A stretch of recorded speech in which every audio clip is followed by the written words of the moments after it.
गोपिका को आज इस विरहावस्था में श्याम सुंदर का वह विमुक्त हास्य याद आ रहा है।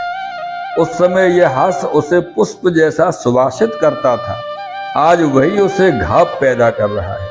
उसके हृदय में अनंत वेदना जागृत होती है, प्राण व्याकुल बन जाते हैं। उसका हृदय उसी तत्कालीन हास्य को देखने के लिए छटपटा रहा है।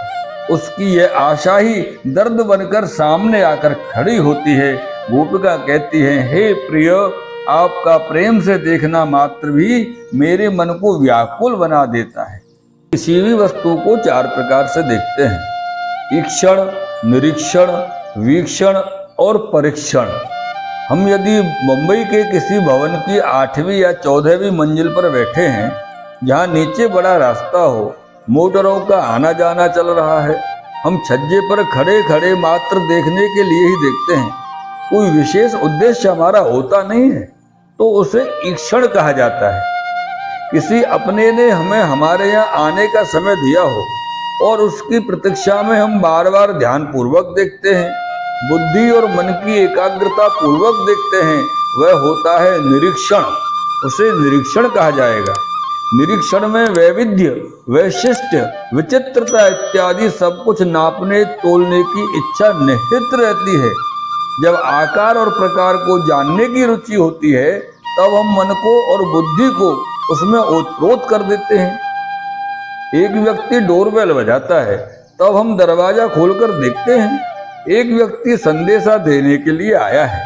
हम इस बात की खातरी करना चाहते हैं, पक्का कर लेना चाहते हैं कि यह संदेशा सच्चा है या झूठा है। इसीलिए उस आगंतुक को हम सिर से पैर तक गड़गड़ कर देखते हैं। इस प्रकार सच्चा या झूठा समझने के लिए जो दृष्टि होती है, वह परीक्षण कहलाती है। हम अपनी बुद्धि में विवेक को जागृत करते हैं, सच्चे झूठे की समझ पैदा करते हैं। अतः परीक्षण में ईक्षण और निरीक्षण दोनों विशेष भाव से उपस्थित होते हैं।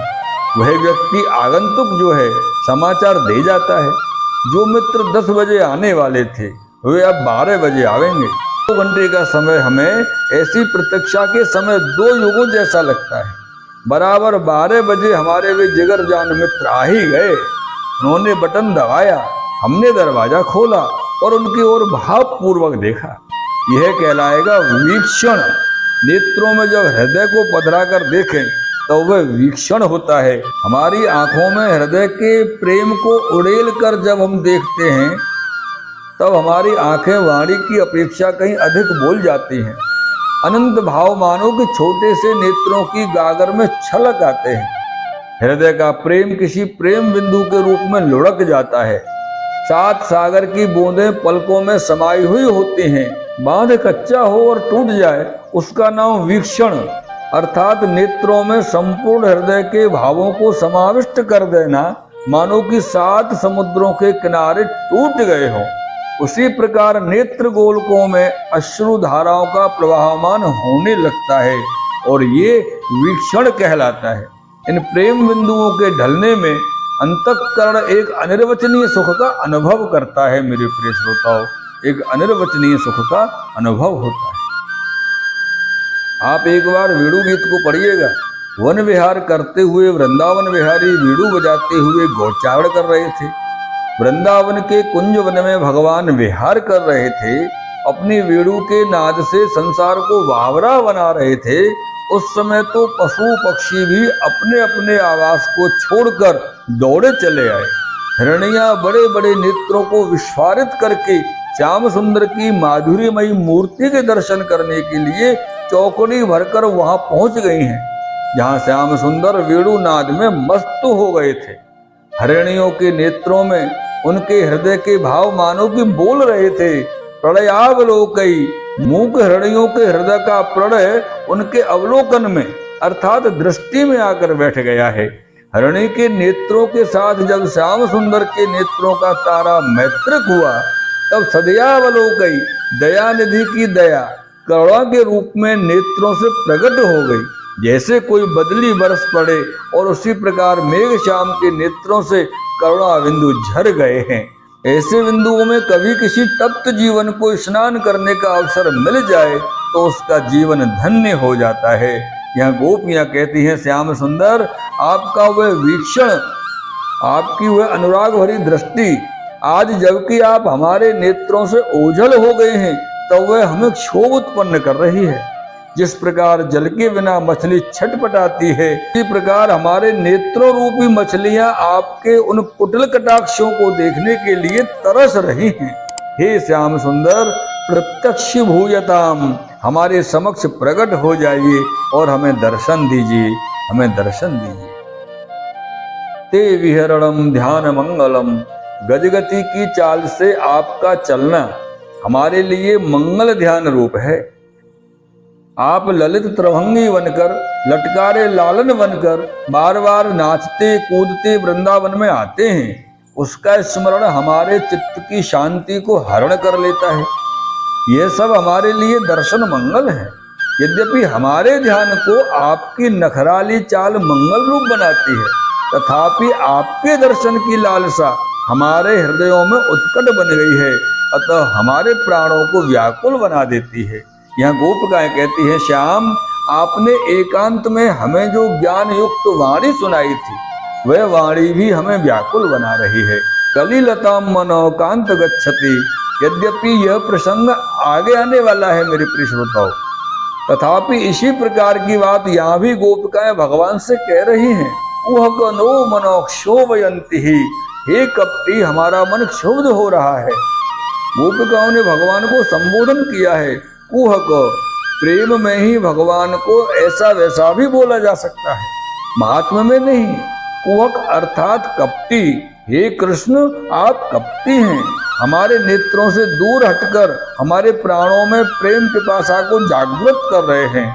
परमात्मा की माया दो प्रकार की है मेरे प्रिय श्रोताओं, व्यामोहिका और लीलोपयोगिनी। जब परमात्मा माया का आंचल ओढ़ लेते हैं तब वे कपटी कहलाते हैं।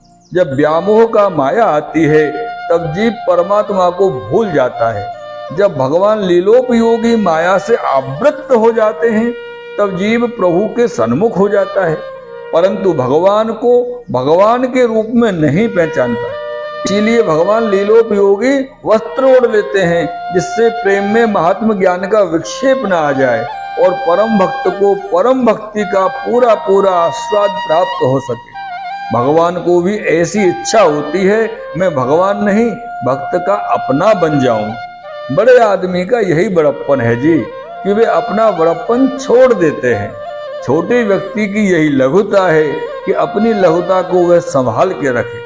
भक्त में बनने के लिए जब भगवान अपनी महत्ता को छोड़कर लीलोपयोगिनी माया का आवरण ओढ़ लेते हैं तब वे भगवान के रूप में नहीं पहचाने जाते, परंतु प्रेमास्पद प्रियतम के रूप में जाने जाते हैं। तब ही भक्त अपने मन का तार भगवान के साथ जोड़ने के लिए तैयार होता है। गोपिकाएं कहती हैं, महाराज ये सारी बातें हमारे मन में क्षोभ उत्पन्न करने वाले हैं। इन दो श्लोकों में व्रज की गोपिकाएं एक बात कहती हैं, श्याम सुंदर अभी भी हमारे मन में क्षोभ है, कलमश है, कष्ट है। यह बात आप भली भांति सुन लीजिए और समझ भी लीजिए। आप जब गोचारण करने के लिए पधारते हैं, 12-13 घड़ी में जब गोचारण करके आप वापस गोकुल पधारते हैं, उस बीच का मध्याह्न का समय हमारे मन को अत्यंत कष्ट, कलमश और क्षोभ को देने वाला हो जाता है। प्रिय श्रोताओं, इसी श्लोक में श्रीमद वल्लभाचार्य जी महाप्रभु जी ने ऐसा भी आशय प्रकट किया है कि विरह दशा में गोपिकाएं अनेक शंका कुशंकाओं की संभावनाओं से स्वयं दुखी हो रही हैं। के कारण स्वाभाविक रूप से खिन्न तो हैं ही, फिर भी अपनी कल्पनाओं के द्वारा और अधिक खिन्न हो जाती हैं। समुद्र के उज्जवल फेन जैसा प्राणनाथ प्रिय का मधुर हास्य जब आंखों के सामने तैरने लगता है तो वे विचार करती हैं, हे प्रिय इतना क्यों हंस रहे हैं? अवश्य किसी अन्य के साथ विहार करके पधारे होंगे। इस विचार मात्र से वे दुखी होती हैं। गोपिकाएं भगवान को प्रिय ऐसा संबोधन करके प्रभु के साथ अपने संबंधों का स्मरण करके भी दुखी होती हैं। प्रिय ही प्राणों को व्याकुल बना सकता है। श्री कृष्ण किसी अन्य के लिए हंस रहे हैं, ऐसा विचार आते ही उनके मुख में से ये शब्द निकलते हैं, हे छैल छबीले कपटी मेरे सामने तो आप मात्र झूठी हंसी हंस रहे हैं, मैं तो यह जानती हूँ कि आप उसके लिए हंस रहे हैं। ऐसे विचार कर करके पुनः पुनः गोपियां दुखी होती रहती हैं। कदाचित प्रेम की परीक्षा करने के लिए प्रभु ऐसे विचारों से भी गोपियों को क्षोभ उत्पन्न करते हैं। विश्वास और वफादारी ये दोनों प्रेम के पहरेदार हैं मेरे प्रिय श्रोताओं, ये याद रखिएगा। जब इन पर आघात पहुंचता है तभी प्रेमी का मन क्षुब्ध होता है। भगवान के 4 स्वरूप क्षोभ पैदा करने वाले हैं, बतलाए गए हैं। इसमें पहला है प्रहर्षितम, दूसरा है प्रेम वीक्षणम और तीसरा वितरणम। मेरे प्रिय श्रोताओं, चौथा स्वरूप है ध्यान मंगलम। स्वरूप के द्वारा क्षोभ का वर्णन करके नाम संबंधी क्षोभ कारक 2 बातें कही गई हैं। पहली रहस्य संविदा, एकांत में मीठे प्रलाप बातचीत, और दूसरा है हृदय स्पर्श संविदा, अर्थात हृदय को छूने वाले संवाद। यह सब विरहावस्था में क्षोभ उत्पन्न करता है। प्रियजनों, यह भगवान श्रीनाथ जी के अष्ट सखाओं में से एक श्री नंददास जी ने विरह के 4 प्रकार बतलाए हैं। पहला है देशांतर वियोग, प्रिय से बिछुड़कर दूसरे देश में चले जाना, और दूसरा पलकांतर वियोग, एक पलक के लिए भी वियुक्त होना, पलकांतर वियोग कहलाता है। और तीसरा है वनांतर वियोग, स्वधर्म कार्य को परिपूर्ण करने के लिए प्रभु 5 घंटे 12 मिनट वन में विराजते हैं, यह वनांतर वियोग कहलाता है। मेरे प्रिय श्रोताओं, चौथा है प्रदेशांतर वियोग, जिसमें प्रभु दूसरे प्रदेश में पधारते हैं। मथुरा गमन इसका एक उदाहरण कहा जा सकता है। जब नंदनंदन गोचारण के लिए वन में पधारते हैं तब इन गोपिकाओं को वनांतर वियोग सताता है, क्योंकि गोपिकाओं को व्यसन दशा सिद्ध हो चुकी है। जिस प्रकार बगैर आधार के आधे नहीं टिक सकता है, वैसे ही भगवान के बिना भक्त भी नहीं रह सकते, क्योंकि भक्तों के जीवन का आधार भगवान है।